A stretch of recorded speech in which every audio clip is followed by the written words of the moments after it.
Style విపరీతంగా ఉంటుంది. దాన్ని అసలు unbearable hair style. And second thing, మాట్లాడే భాష వల్గర్ లాంగ్వేజ్. ఇవి ఏమీ పట్టించుకోకుండా we are focusing only on education. Education ఇస్తాం సార్, వాడు ఎట్లా అంటాడు ఉన్నా యాజ్ అ టీచర్గా, యాజ్ అ హెడ్ మాస్టర్గా మేము అన్ని ప్రయత్నాలు చేస్తాం వానికి చదవడం రాయడం నేర్పించడానికి, వాని పైకి తీసుకురావడానికి. కానీ హెయిర్ స్టైల్ తల్లిదండ్రులను పిలిపించి చెప్పినా మార్పు రాదు. తల్లిదండ్రులు కూడా మా మాట వినట్లేదమ్మా, మరి ఏం చేయాలి మేము? ఆ హెయిర్ స్టైల్ చూస్తూ ఓర్చుకోలేము. ఏమరా నీ హెయిర్ స్టైల్ చూస్తే అందులో పక్షులు గుడ్లు పెట్టేటట్టుగా ఉన్నాయి. ఇట్లాంటి మాటలు మాట్లాడినా కూడా చలనం అనేది ఉండదు. ఇది అన్ని స్కూళ్ళల్లో మేము ఫేస్ చేస్తున్న problem madam. Not only government schools, private స్కూళ్ళల్లో కూడా. ఓకే, మా దగ్గర ఎన్సీసీ ఆఫీసర్ ఉన్నారు. ఆయనకు చెప్తాను, అమ్మ హెయిర్ స్టైల్ పట్టించుకోండి, ఈజీగా తీసుకుంటారు. ఏదైనా పనిష్మెంట్ ఇవ్వాలంటే భయం. ఏ మ్యాథ్స్ టీచర్ నన్ను కొట్టిండు అందుకని నేను సూసైడ్ చేసుకున్నా. మేము భయపడుతున్నాం సార్ పిల్లల్ని చూసి. సస్పెన్షన్ ఆర్డర్స్ ఇస్తారు. ఏంది ఇది? మేము యాజ్ అ టీచర్గా ధైర్యంగా పోయి ఒక పిల్లోనికి నువ్వు చేసింది తప్పురా అని చెప్పలేనప్పుడు యాజ్ అ అడ్మినిస్ట్రేటర్గా I fail in that. As a టీచర్గా టీచర్ కూడా ఫెయిల్ అయినట్టే. మరి దీన్ని ఎందుకు ఫోకస్ చేస్తలేరు? వాడు మాట్లాడే ప్రతి భాష సరే, వాడి ఏరియాలో మాట్లాడే మాటను మాట్లాడతాడు. నాన్న ఇది కాదురా, ఇట్లా మాట్లాడరా అని ఏ తెలుగు టీచరో చెప్తే ఈజీ. ఆ టీచర్ పోగానే easy, take it easy. Okay, ఆ లాంగ్వేజ్ అట్లనే కంటిన్యూ అవుతుంది, ఆ హెయిర్ స్టైల్ అది అట్లనే కంటిన్యూ అవుతుంది. ఈ మీడియా ప్రభావంతో పిల్లలు ఇట్లా తయారవుతున్నారు. మరి మీడియా గురించి ఎందుకు మాట్లాడరు? సినిమాలకు ఎందుకు మీకు పర్మిషన్ ఇస్తున్నారు? ఆ పుష్ప సినిమా చూసి నా స్కూల్లో సగం మంది పిల్లలు చెడిపోయినారు. ఇప్పుడు ఇంగ్లీష్లో మాట్లాడింది చూడండి, మా అమ్మాయి యూసుఫ్ కూడా. అంత నాలెడ్జ్ఫుల్ పిల్లలు నా దగ్గర ఉన్నారు. యూసుఫ్ కూడా హై స్కూల్ హెచ్ఎం అండి నేను. ఓకే, అంత మంచి పిల్లలని జెమ్స్ లాగా తయారు చేయాలని నాకు ఉంది. కానీ ఈ మీడియా చెడగొడుతుందే, మరి దానికి సర్టిఫికేట్ ఎట్లా ఇస్తున్నారు? దాన్ని ఎందుకు ఆలోచించరు? ఓకే, ఇదొకటి సార్. రెండో విషయం నేను చెప్పదలుచుకున్నానంటే, ఇంతకుముందు ఒక అబ్బాయి అమీర్పేట్ నెంబర్ 1 ఈ యూసుఫ్ గూడకి రాకముందు నేను అమీర్పేట్ నెంబర్ 1 స్కూల్లో పనిచేసినాను. అక్కడ గవర్నమెంట్ స్కూల్కి హాస్టల్కి, అది ఎస్సీ హాస్టల్. ఎందుకు ఎస్సీ హాస్టల్ బీసీ హాస్టల్ అని ఎందుకు చెప్పాలా? అవసరమా?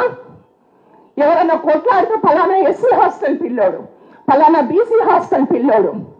ఇవి నాకు రెగ్యులర్గా వచ్చే కంప్లైంట్స్ అక్కడ ఉన్నప్పుడు.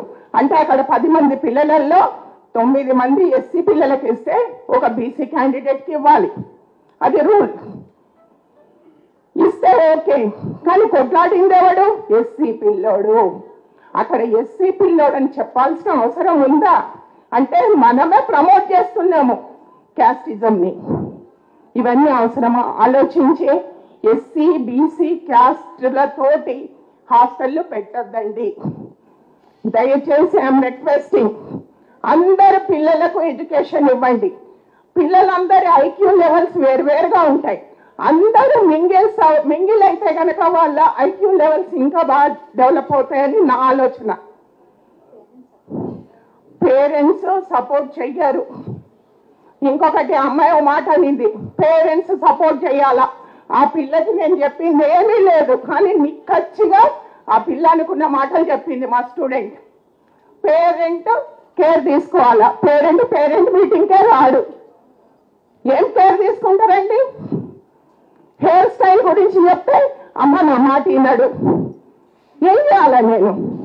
ఒకవేళ నేను కటింగ్కి డబ్బులు ఇచ్చి పంపిస్తే ఫలానా హెచ్ఎం ఇట్లా చేసిండ్రు, ఎవరో ఒకరికి లెటరు, పేపర్కి లెటరు, ఇవి చేస్తారు.